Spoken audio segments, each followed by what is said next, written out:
Hello, Chiefs Kingdom, and welcome to RGR Football. I'm your host, ThunderDan88, across social media. You can call me Danilo, DJ, or Thunder down in the chat. I'll respond to as many questions as I can.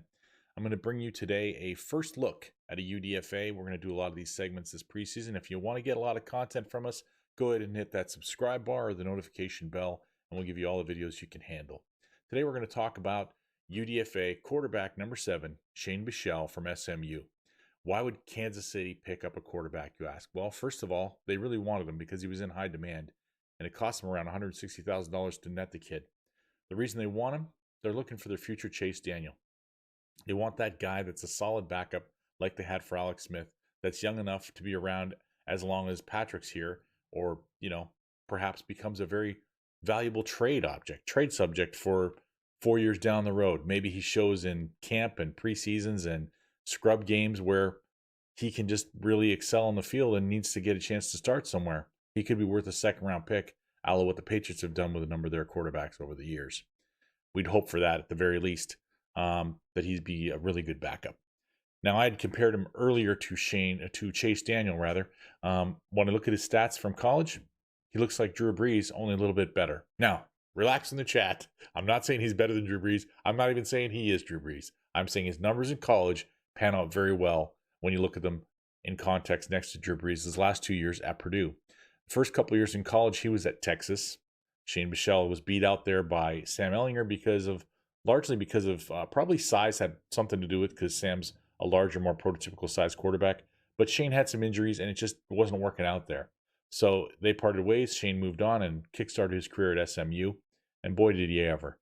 Now, if you want to look at Drew Brees' stats, let's look really quickly. He had 202 more pass attempts than Shane Buechele in his last 2 years at Purdue, but Shane had 97 fewer completions. So he closed in on him on the percentages there, because in Drew Brees' last 2 years at Purdue, he was just over 60% completion rating.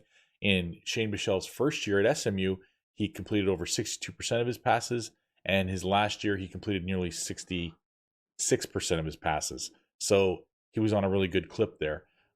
While Drew Brees had more yards because he had more completions, he had fewer yards per attempt. He only managed 7.1 yards per attempt, while Shane was hitting at a 8.2 yards per attempt clip.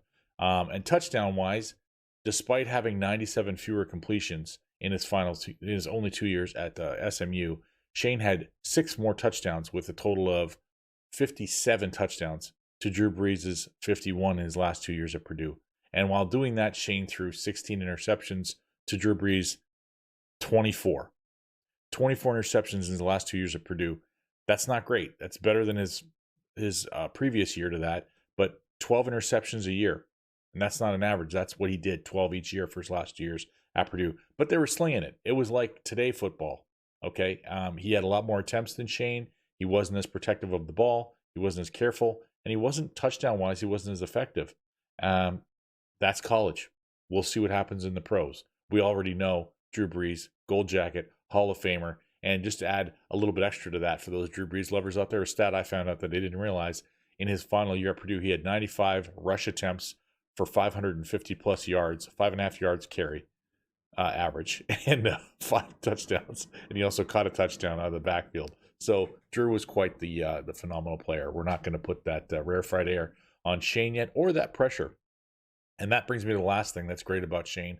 I don't think he's the kind of guy that's going to try to provide any pressure. He's just going to be a really good mind. He's a very bright guy. He's a 4.0 grade point average guy. And he thinks he's going to be a good head in the quarterback room, which is exactly what Chase Daniel was for Alex Smith. I love Chad Henne. I love that we all got to see him come out there and compete against the Browns. And we held our breath, and he performed magnificently, and we won. And the thought I had immediately following that was, I hope I never have to witness this again, because it made me terrified. I hope Chad Henne sticks around and becomes a quarterback coach at some point with the Chiefs. And it could be this year or next. We'll see what happens. But a lot of people who said they had Shane pegged as a camp arm, I beg to differ. I said from the get-go, investing that kind of money and the way he produced in college, I think he's going to be the backup sooner than later. And the Chiefs just let go of Jordan Ta'amu. So there's proof that Shane's got a chance. We'll see what happens. Stay tuned, Chiefs Kingdom. Go Chiefs. Thanks for watching this video from the team at RGR Football. Click these videos to see more, and subscribe to RGR Football.